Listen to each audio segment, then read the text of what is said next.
HOA Karen set my house on fire for rejecting to join, only to find out I'm a chief judge. Imagine living in a neighborhood where the Homeowners Association, HOA, holds so much power that it can dictate every aspect of your life and even resort to violence if you refuse to comply. Welcome to my story. A tale of power abuse, corruption, and the ultimate triumph of justice. You need to join the HOA. You can't just live here without following our rules. I understand your concerns, Karen, but I have my reasons for not joining. I hope we can resolve this amicably. Amicably? You think you're above the law? You'll regret not listening to me. I've lived in this neighborhood for years, long before the HOA was formed. However, once it was established, I found myself at odds with its president, Karen, who seemed determined to make my life miserable. She would often complain about everything I did, from the color of my house to the type of flowers in my garden. It was as if she had a personal vendetta against me. The HOA sent me a series of letters, each one more threatening than the last. They claimed that if I didn't join, I would face legal consequences and possibly even be forced to leave the neighborhood. But what they didn't know was that I had a secret, one that would change everything. Before I continue, tell me where you're watching from in the comments section. And don't forget to like, comment, and hit the subscribe button for more of these gripping stories. Can you imagine living under the constant threat of an HOA that seems to have no limits to its power? I've always been a private person, preferring to keep my professional life as a chief judge separate from my personal life in the neighborhood. As a chief judge, my duties involve overseeing the administration of justice, ensuring that courts operate efficiently, and making critical decisions that impact people's lives. However, this changed when the HOA began sending me letters demanding that I join. It was as if they had discovered a new target, and I was their focus. I remember the first letter like it was yesterday. It was polite but firm, stating that I needed to join the HOA to maintain the community's standards. But as time went on, the tone changed. The letters became more aggressive, threatening fines and legal action if I didn't comply. Our neighborhood was once a peaceful place, where neighbors would greet each other with smiles and children would play freely in the streets. However, the formation of the HOA brought about a sense of unease. Karen, the HOA president, was notorious for her strict enforcement of rules and her disdain for anyone who disagreed with her. She seemed to take pleasure in monitoring every detail of our lives, from the color of our houses to the type of flowers in our gardens. It was like living in a different world. Before the HOA, we were a community. After, we became subjects under Karen's rule. She would often complain about everything I did, from the way I parked my car to the time I mowed my lawn. Karen was relentless in her pursuit of compliance. She would often send threatening letters and even monitor my movements, making me feel like I was under surveillance. It was as if she had a personal vendetta against me, and I couldn't understand why. The HOA's rules were strict, but Karen's enforcement was borderline obsessive. I would see her watching me from across the street, her eyes fixed on me like a hawk. It was unnerving, to say the least. I felt like I was living in a surveillance society where every move I made was being watched and judged. The HOA's threats escalated from fines to more severe actions if I didn't comply. They claimed that if I didn't join, I would face legal consequences and possibly even be forced to leave the neighborhood. It was a constant barrage of intimidation, designed to wear me down. I received letter after letter, each one more menacing than the last. They were determined to break me, to make me submit to their rules, but I refused to back down.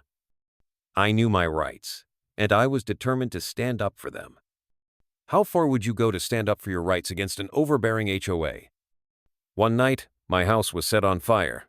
It was a shocking moment, one that I will never forget. The flames engulfed my home, destroying everything I had worked for. I was in a state of disbelief, unable to comprehend why someone would resort to such a violent act.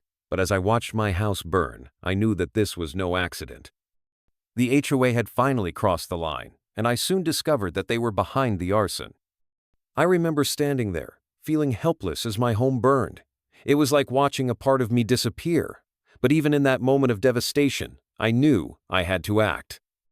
I couldn't let them get away with this. Karen had orchestrated the arson, believing she was above the law.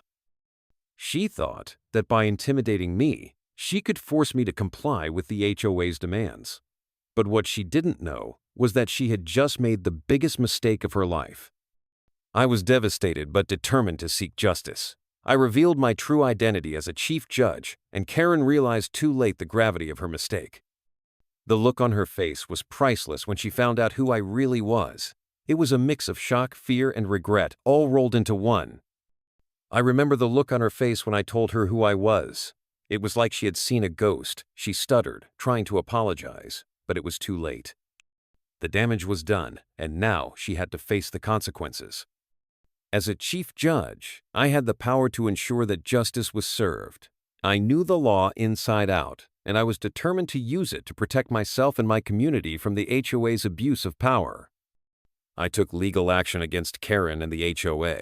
The case drew attention from local media, and soon, the community was rallying behind me. People began to see the HOA for what it truly was, a corrupt organization that used fear and intimidation to control others.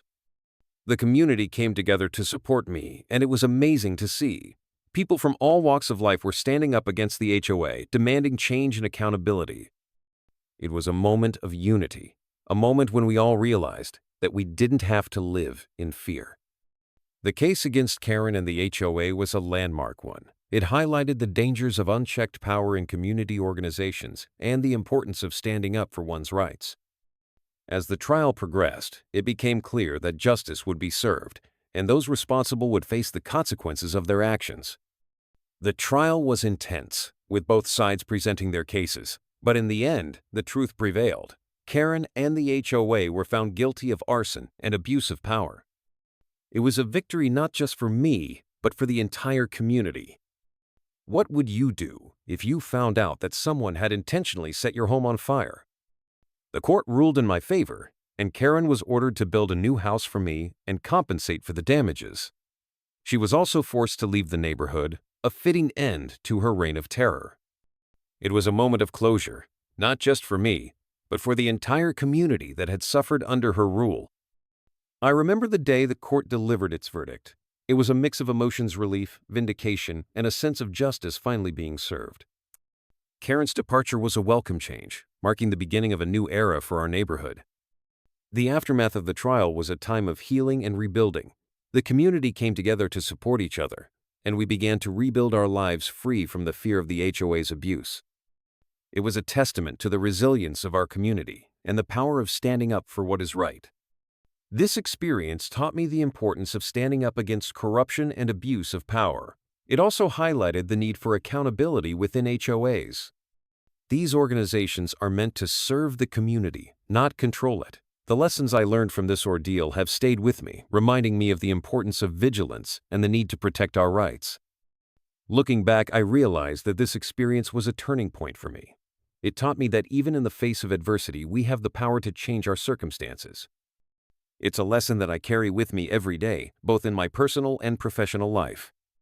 The story serves as a reminder that we all have a role to play in ensuring that our communities are fair and just. By standing up against corruption and demanding accountability, we can create safer, more equitable environments for everyone. Justice was served, but the story serves as a warning about the dangers of unchecked power in community organizations. It highlights the importance of vigilance and the need for strong legal frameworks to protect individuals from abuse.